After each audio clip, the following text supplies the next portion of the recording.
Mom took my wife's side after she cheated on me, so I cut ties with them. Now years later, Mom wants to reconcile. So last night my wife of 7 years decided to have a chill out night. After dinner, she went to the den and was watching her programs while I flitted between watching the Spurs game football/soccer and doing some odds and ends that I had planned. Next thing I know, she's got the wine out and has had 2 bottles of the stuff. At around midnight I went to check on her and saw she was out cold on the couch. I went to scoop her up when her iWatch thing buzzed and a message popped up on the screen. It said something along the lines of, haha, I can't do that, my name would knock 7 shades of SHT out of me. I wondered what the f that was all about, so I pressed on it and it was a conversation between my wife and a friend of mine. Now I wouldn't say this guy is a close friend, but he's someone I've played 5-a-sides with for years, drank with and have known since we were teenagers. We used to call him jacket holder because when we got into scraps as teens, he'd always be the guy holding the jackets while everyone else went for it. Right. So as I said, I pushed on the conversation while this thing is still attached to her wrist, and scroll up to the top, and as far as I can tell it's him that contacts her first unless she's deleted. There's lots of flirting and winking going on, but nothing that you could outright say was cheating. Then I get to last night and when she's drunk she starts openly begging him for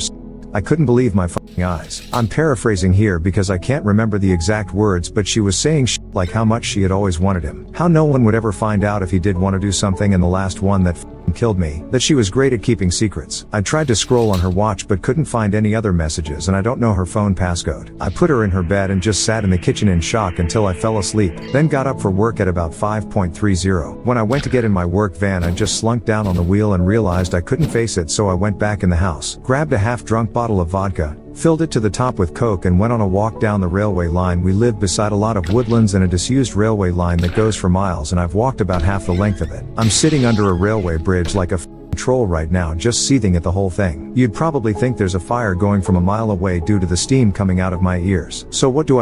I don't want to speak to her. I can't even bear to look at her after reading that shit. It was like a dagger through my heart. I just feel like every morsel of love I had for her has evaporated into thin air after reading her begging like that. Fucking yuck. I honestly want to ghost her, man. If I could, I would never speak to her again. The whole I'm great at keeping secrets was the thing that got me though. Like, who even are you? It reeks, but it's a case of how far down the rabbit hole do I want to go? I don't care if I'm being honest. I'm just done. I've never felt so betrayed and disgusted in all my life. The thing is, I've invested so much in her, not just as a partner, but as a person. I loved her so much and thought her personality, and by extension, my personality, reflected that of good people. To realize she's a backstabbing snake makes me feel like a snake. I feel like a worse person than I was yesterday. The only way I can describe it is for someone you looked up to, took advice and life lessons from, to suddenly find out they were a pedo or a rapist or just a downright creep. Your entire perception of yourself and who you are would be shattered because you've taken on board what they've said and invested time into a creep. God, I'm rambling nonsense, I apologize. I'm lucky in that our house is owned by my parents, who 6 years ago moved to a retirement village and we moved in. The house will be bequeathed to me when they die, but I don't and hopefully won't own it for a long time. They couldn't be bothered with the upkeep and all the problems etc. and wanted to see out their final days in peace, so when we do divorce my soon-to-be ex won't be getting her hands on it. So what do I do then? I'm honestly thinking of just not saying a word and throwing her right out. Also, while walking here it went through my mind to get my mate who's a locksmith to quietly change the locks today. I could feed her any old garbage about something from the doors being broken. She won't care what's going on anyway, as long as I'm about. Then after he's done, lock the front door and tell her to come and look at something out the back. When she comes out, run back in and lock the door behind me. That sounds childish as fuck, doesn't it? Act seriously though, I don't know what I'm gonna do. I'm staring at a bottle right now and my life feels like it has been ripped apart at the seams. As for that prick so-called friend of mine, there's no doubt he was up to something here. There's also no doubt I wouldn't have caught wind of this at all, so I'll be seeing him very soon. Never mind holding jackets, he will be holding his face. Update: thank you to everyone who reached out to me after my first post. Was appreciated. So yesterday after I had written the post and was in a complete mess, 2 dog walkers came over to check on me as I was concerning them. I told them everything. They listened and the first thing one of them said to me was, "Son, the worst thing you can do right now is drink. It'll cause carnage." I have to thank her for that because I was on the highway to hell at that point. I threw the vodka away, got in touch with a friend and he said I could come to his for a while to calm down. He was at work but told me where the spare key was. We live in a small town of around 15,000 people and he wasn't too far away, so once I got there I sat on his couch just trying to calm down. Throughout the morning I was getting multiple texts and phone calls from my wife asking where I was and what the hell was up, as my work van was still sitting in the driveway and I was nowhere to be seen. I texted her back telling her that there was a problem with the engine, so I got a lift into work, which she seemed to buy as she just texts back saying okay. When my friend got back from his work at about 5 o'clock, I told him everything that had happened and asked him his opinion. I also told him not to tell anyone about jacket holder, as that might then get back to my wife, which I didn't want at this point. I would deal with him later. By that I mean I'll expose what a little rat he is. Knocking fuck out of him doesn't help me at all as of now. As an aside to the people saying he had done nothing wrong, he messaged my wife first. He was being extremely flirty. What the fuck is he even playing at messaging my wife for in the first place? He only knows her in passing, from afar. Look, I've got no problem with two adults conversing with each other, but they hardly knew each other and it was flirty from the start as far as I could tell. I think they've seen each other while out and about and it's gotten flirty then. So my friend convinced me to try and keep a low profile and see what I could dig up, but at the same time speak to a lawyer and get the ball rolling in terms of finding out my options, which I have done today. He took me home about 6 o'clock and I was honestly dead on my feet by that point. I think the adrenaline pumping the entire day then suddenly stopping knocks it right out of you, so I was extremely tired when I got home. The second I walked through the door I knew something was up, as my wife was on me right away asking me all sorts of questions about work. I asked her why does she even care? She said that I'd left my big flask and lunch bag in the front passenger side seat of my van and something's been up today. She could feel it. I was about to lie, but I was just too tired. I couldn't be bothered putting any sort of charade up, so I just said yeah, there is something up. That when I was putting her drunk arse to bed last night, a message came up on her iWatch, which I read, and all the other ones, and that she was a fucking disgusting cheat that I wanted nothing more to do with. Her demeanor went from an arms crossed person in power to a scared little girl within about a second. Great at keeping secrets, eh? Begging that little rat for sex, eh? Yep, read it all. She started sobbing and I walked away and upstairs into the shower. When I got out, she was sitting on the top stair crying still, and the excuses started right away. How she was drunk, vulnerable, had never done anything like that before, how he had messaged her first and it didn't mean anything. She was never gonna go through with it. Pretty much everything that everyone on here was saying she would say, like she had the playbook out. The only thing she didn't do was try and blame me. She probably knew I would have thrown her right out the door if she had tried that shit. I told her that I wanted a divorce and her out of the house within a month. Also told her that she was moving to the spare room. I've been pretty much ignoring her ever since, just scowling at her and shaking my head when she starts waffling nonsense. I don't want to hear it. She slept in the spare room last night and I haven't spoken to or texted with her at all today. If I'm lucky, maybe she'll be gone when I get back from work, but my luck's not that good, I suppose. On getting her out though, I was telling my parents what was happening and my mother was adamant I wasn't throwing her out onto the streets. She and my mother are close and always have been. We'd have been together 11 years in December. My mother was saying she made a mistake and that we should sort it out like adults, that we've been through too much together and that she didn't actually do anything. It was just words. She completely took her side over mine. Couldn't believe it. Could this fuck me here? Like, do I have no right to ask her to leave if my mother is against it? It's gonna be my house when my parents pass and I did nothing wrong, so I'm not leaving. It's probably gonna turn into a War of the Roses Part 2. I managed to get myself an appointment with a divorce lawyer for next week, so I'll be going to that to discuss my options. Until then, I'm just gonna ignore my soon-to-be ex-wife, I guess. I know she's probably not gonna admit anything else now. I'll never know if she was a really good liar or she was just talking shit to him to get him on side with her for an affair. Anyways, sorry about the delay in the update. Just got the chance to write it now as I'm finishing work.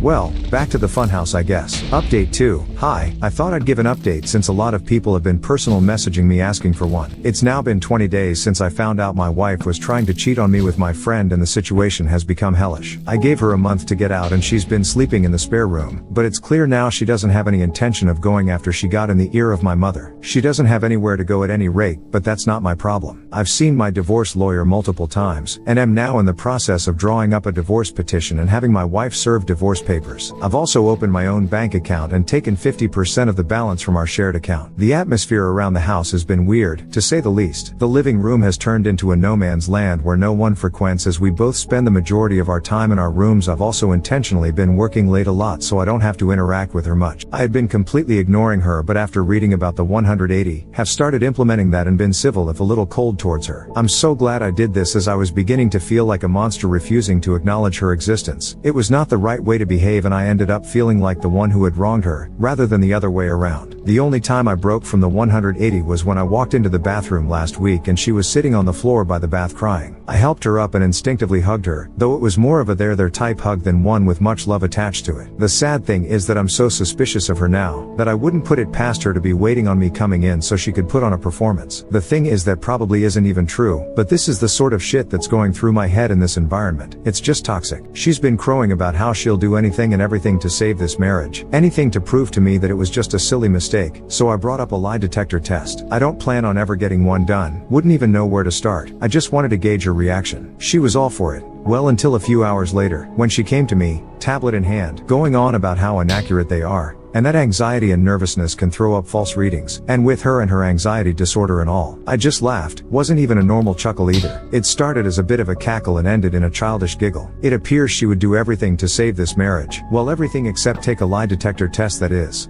It doesn't even matter anyway. I meant what I said in my original post. Every morsel of love I had for her dissipated into the atmosphere after I read her say those horrible things. I don't see her as my true love anymore, the person I could tell anything to and would trust with my life. I just see trash that needs to be taken out before it stinks the place up. Jacket Holder has been the talk of the town since I exposed him to our friend group a few weeks back. It's safe to say he has no friends left among us and has been completely ostracized. I tried phoning him a few times, but he refused to answer, then blocked my number. Fuck that little rat, I hope it was worth it. I've spoken to my mother multiple times about this, and during a heated argument asked her why she was taking my wife's side. Like, was there something she wasn't telling me here? What was she expecting? Us to live like roommates? Go on like nothing happened? It's ridiculous. She said she has always seen my wife as the daughter she never had but always wanted. My mother had a stillborn daughter before I was born, and it has haunted her. So she latched on to my wife and has done since we got together. As I said previously, they have a close bond. The fact my wife doesn't have any family and only a few friends who have their own busy lives and families means if I threw her out she would be all alone, and my mom thinks that's unacceptable, especially during a pandemic. She tried to get me to come to a compromise, saying that in 3 or 4 months we should look at it again and see where we are mentally, and is pushing me to try couples counseling before I throw in the towel. I'm not doing that. The thought of being in the same house as my wife over Christmas makes me feel ill. She'll want to do it right as she does every year, and it'll be a complete shit show. My dad, God love him, has never been much of a talker. Never up nor down, just always there. He's a quiet, proud, but timid man, and my mother's word has always been the one that matters in our house. People on here have been telling me that I'm selfish and spoiled as it's not my house and I have no right to make demands. But it's now a case of my wife or me for my parents. If worst comes to worst, I'm ready to walk out the door and never come back. Fuck this house. I have to be able to look at myself in the mirror with some semblance of self-respect, and someone has to keep their word in this debacle. If I do leave, my friend has said I can stay with him for a few weeks or so till I get myself sorted. If I do walk out that door though, I'm done with my parents. I'll never speak to them again in my life. They'll probably see it as me giving up on them, me walking away without trying to at least have a go at fixing things first. I see it as them choosing someone who broke my heart over me. Like, what will be the logistics of this once I'm gone? Just her staying there herself, my mother and father looking after a backstabber while their flesh and blood goes off alone? A little more info on the house. My parents let us move in a year after our wedding. It was an apparent belated wedding gift, although that was just the chatter from them at the time. They were always planning on moving out and moving us in. I've spent tens of thousands on it over the years, but that's neither here nor there. I have fantasies of leaving this all behind, going somewhere new and starting again, but I don't have anywhere else to go. I've lived in this town all my life. It's all I know. Am I being too harsh here? I'm literally ready to slingshot my parents right out of my life, but I feel so torn. Why am I the one who has to lose everything and everyone? I've tried to be good, and I always thought you make your own luck, and that good things happen to good people. Maybe I'm not as good as I think I am. Maybe I deserve all I fucking get. Update 3. Well, since this morning I no longer call that house home. I saw on the calendar that my wife had a hospital appointment with her ophthalmologist, so knowing she would be gone for a few hours, I took that as an opportunity to get my stuff together and move out, which I have. After getting my things moved and sorted, I put the house keys on the kitchen table, along with the divorce papers I received from the divorce lawyer last week, and was on my way. I've blocked both my wife and mother's numbers, and any communication I have with my wife going forward will be done through my lawyer. In terms of my living situation, I'm staying with a friend for a week or two, but hopefully, I should be in my own rented place before Christmas. I haven't spoken to my parents in a few weeks. Last time we spoke was via text, and I tried to tell my mother, in explicit detail, the things my wife was saying during her text to Jacket Holder, why it hurt me so much, and why I didn't think it was her first time doing it with the whole "I'm great at keeping secrets" comment, and thus could never trust her again. My mother texts back saying she couldn't speak to me when I was like this, and she would let me cool off. She tried to phone me a few days ago, and I blanked her call,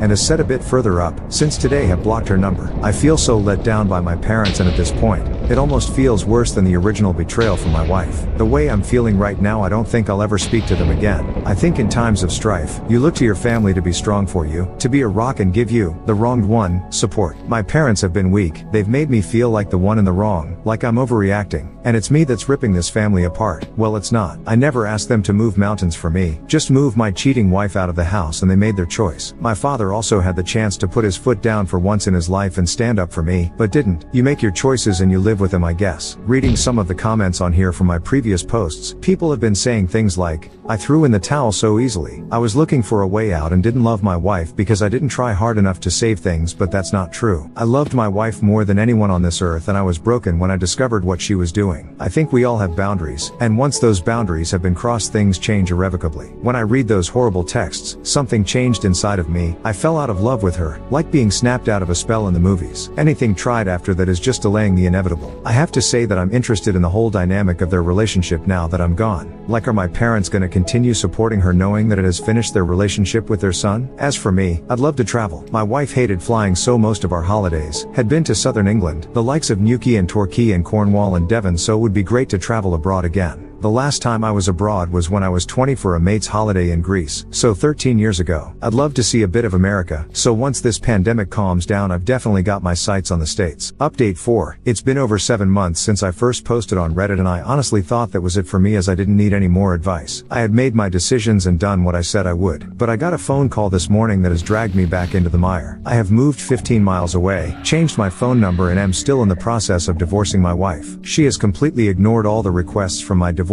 lawyer to cooperate, which has hindered things. We're now in the process of putting in an application for deemed service and trying to have her served officially by the courts. If she continues to ignore, then I can proceed with a divorce without her input. Well, this morning while at work, I got a phone call from my friend telling me that my dad was trying to get in touch as my mother is not well, and would it be okay if he gave him my number. I said okay, and my dad phoned to tell me mom is in hospital. She's stable though not great. Obviously, I was shocked as I've not heard my dad's voice for so long. It was also the most emotional I've ever heard him. He told me my mom really wants to see me, so would I meet him at the hospital tonight and go in and see her with him. I said okay, and I've arranged to meet him outside the hospital. I ended up going home from work as I couldn't concentrate, and I'm climbing the walls here wondering if I've made the right decision. Wondering if I'm about to get dragged back into this shit show that I walked away from. I've never felt so nervous in my life, and the lack of control I have over the situation has sent my mind spiraling in lots of different directions. I feel like I'm walking into a burning building blindfolded with no idea where the exits are. Why does she want to speak to me now? Has she had a change of heart? Unless she's also had a personality transplant while in there, I find that unlikely. Will my wife be there? I have no interest in ever seeing her again. I'm still angry about what transpired with them and the way they took my cheating wife's side over mine. I've been going back and forth in my head about going at all, but I will go. I was also thinking about seeing if she wanted to speak over the phone instead, but not sure if she would do that or even if she's well enough. I feel like the bad guy here and that I might have caused this from walking away. How would you handle this? Update 5. Sorry about the late update. I've spent the last few days trying to digest what happened and how I feel. So I did end up going to the hospital on Wednesday night after much toing and froing. I was genuinely about to back out at the last minute as I felt my bottle crashing, but I needed some closure and knew that I wouldn't forgive myself if I didn't go and something happened. When I drove into the hospital car park, I had this surreal feeling of paranoia and was half expecting my wife to jump out from behind a bush or something. I met my dad at the entrance and it was pretty awkward as he tried to hug me and I said no. I then said if my wife is here in any way, shape or form, then I am about turning and out the door. He assured me she wasn't and we made our way to the ward where mom was. When I saw my mother, I got the fright of my life as she looked like she had been in the wars. Never have I seen her look so frail. She's got an extreme black eye, also a lot of bruising and purple/yellowness down one side of her face. She took a serious fall,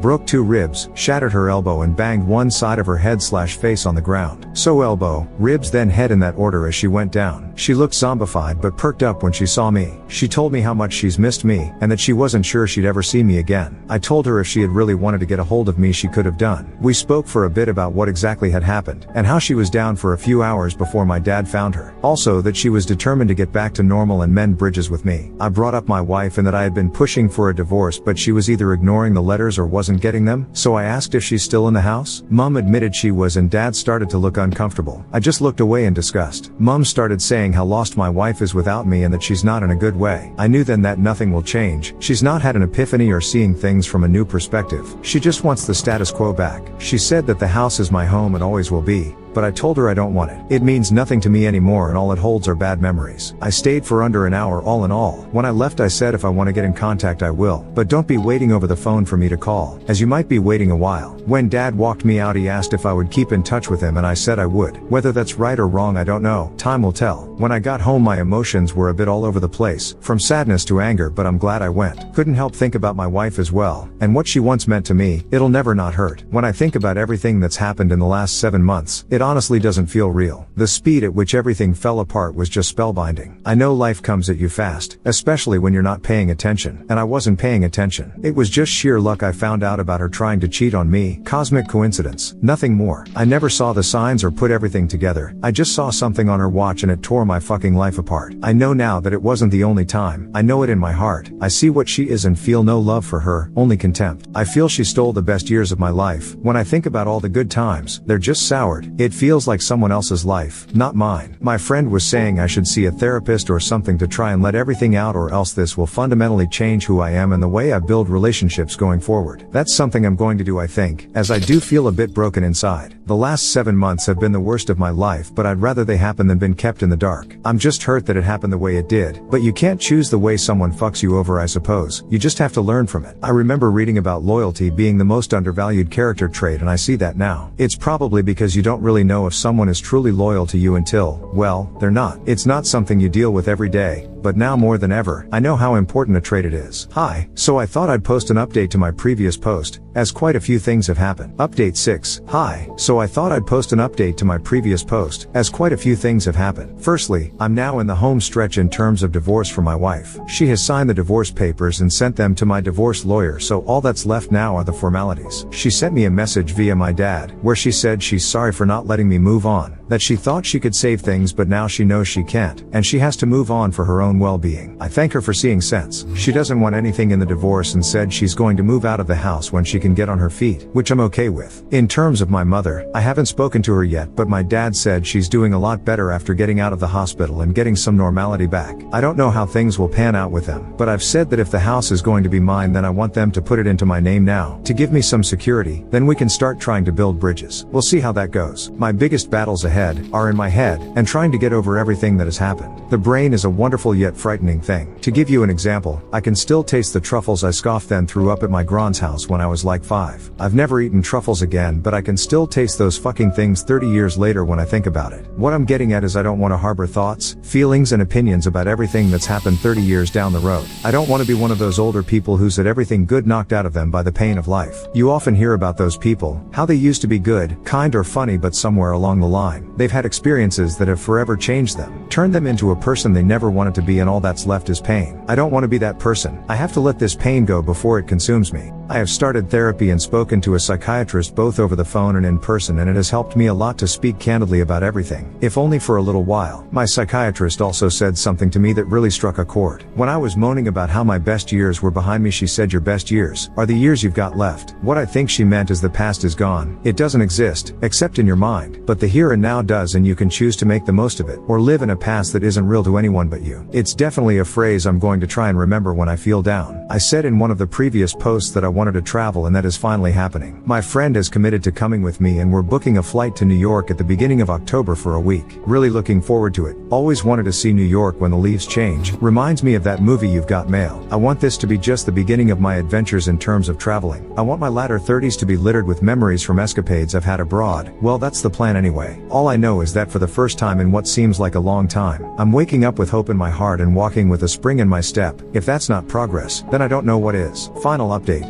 Well, it's now been a year since my first post on Reddit, so thought it would be fitting to give one last update and end things here. First things first, I'm now officially divorced. Feels like a weight has been lifted, but also a firm end to what was nearly a third of my life. I actually saw my ex-wife for the first time since last December as I was walking into a shop in the town center about a month back, after visiting a friend. She was opening the door to walk out just as I was walking in. We were both wearing masks, but I noticed it was her right away and we made eye contact. She mumbled something that I couldn't make out, then we just sort of stared at each other for a few seconds. Then I walked inside. As I was walking around the shop, this feeling of utter sadness just enveloped me and I had to take a minute to compose myself. It just goes to show, all it takes is one look for you to feel straight back to square one. Do I miss her? No. I miss the person I thought she was, but that person doesn't exist anymore, if she ever did. I don't wish her hurt or hardship though, I really don't. I just refuse to move forward any longer with hatred in my heart. The only person it'll burden in the long run is me. I also found out from a friend's girlfriend that she was sure she saw my ex-wife wife outside a pub in the city, all over another guy a couple of years back. Apparently she never said anything to me or my friend because she wasn't sure it was her and she didn't want to meddle. I'm extremely pissed off with her, as I could have done with that information years ago. It's hardly conclusive, but I could have confirmed if she was out that night, etc., and it would have saved me a lot of heartache in the long run. Now I know why I've never liked her. One of the reasons we wanted to book a flight to New York in October, apart from wanting to see NY in autumn, was that the travel ban between the USA and UK was supposed to be lifting in September for fully vaccinated travelers. Unfortunately, that has now been moved back to November 8th, which has put our plans into limbo. My friend also can't get the time off work now till the new year, so if I'm to go then I'll have to go alone,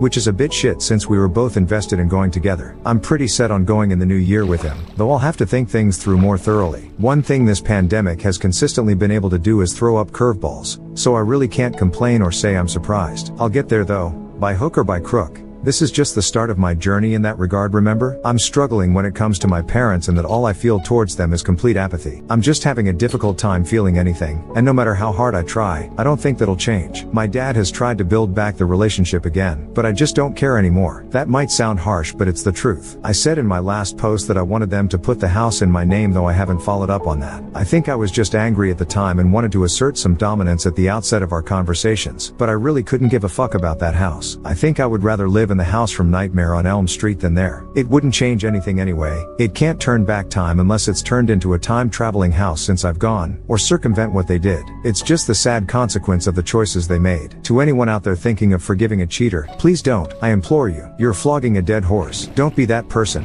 desperately scrambling to put out fires started by your cheater partner while they gleefully reignite them. I feel stronger than ever after everything that's happened and reading a lot of infidelity support forums in the last year, that you're letting yourself in for a world of hurt if you don't cut your losses. Kind of a relevant story, but at the start of the year, I had a really scary experience when I cut the back of my trouser leg on a metal bin while brushing against it at work. I never realized it had caused a cut until I went home, and when I went to bed at night, I felt kinda weird. I woke up about 2 a.m. and my leg was pulsating. I felt deathly ill, was seeing double, dizzy, and was alternating between a severe fever and chills. I understood right away it could be sepsis, so I phoned an ambulance, which they said was going to be 2 hours plus, as it was a Friday night and at height of COVID, and my thoughts were doing light speed laps around my head while I was hyperventilating like crazy. Do you know the only thing that calmed me down when I was freaking the fuck out? I accepted that I was possibly going to die, and then for some reason, I just didn't feel afraid anymore. I don't know if it was the whole accepting fate state of mind, but when I accepted that it might be over, it took all the permutations out of the equation and everything became very simple and calm. I've been thinking about it a lot lately, and when I think about cheating/betrayal, I feel very similar. You have to accept that what you had is over. It's long gone if someone is willing to plunder such depths and stab you in the back so mercilessly for their own gratification. Fighting that unwinnable battle is noble and all, but when you're pissing into the wind with lottery odds of success, is it worth it? Is it worth the pain? I don't think so. I understand everyone has their own situations with kids, etc., but some fights are just straight up folly. Accept that it's over and things will quickly become clearer. That's just my view. It's funny, I haven't written about my thoughts and feelings since I was in high school. I work up roofs for a living. This experience though has coaxed that side out of me, a side that I had pretty much forgotten existed. If something good has come from this fiasco, it's that I'm not going to bottle things up any longer. It's been cathartic for me to get things out there and see the bigger picture of my situation. Writing things down has helped me more than I ever imagined, so it's something I'm going to continue to do, even if it's just writing to myself on a journal or notepad. I think there are instances in your life, when all said and done, that you can put a pin in and say, things were on a knife edge that day and could have gone either way. I shudder to think what would have happened had I not reached out for help on here, or seen those dog walkers. I'd likely have been blackout drunk, at death's door in a ditch somewhere, or in jail for firing Darren aka Jacket Holder straight through his fucking window frame after going through his house like a tornado. Honestly though, it frightens me to think where I'd have ended up if things had gone south. I was not in a good way, and being drunk, embarrassed, and incandescent with rage is a combination that can cause chaos whatever way you cut it. In the end, I'm just happy I made it out the other side without hurting myself or someone else. Most of my posts have been about the ins and outs of what was happening. However, I think the last few have been more about how I feel towards what has happened. Betrayal just renders such passionate and invasive thoughts. There's no action on this earth quite like it. Being stabbed in the back by people that you love? In so many ways it's unique, and the emotions you feel after it are, by the same token, equally unique. So cheers for hearing me out. I said in my first post after finding out that I felt like a worse person than I was yesterday. Well, after everything that has happened, I feel like a stronger one too.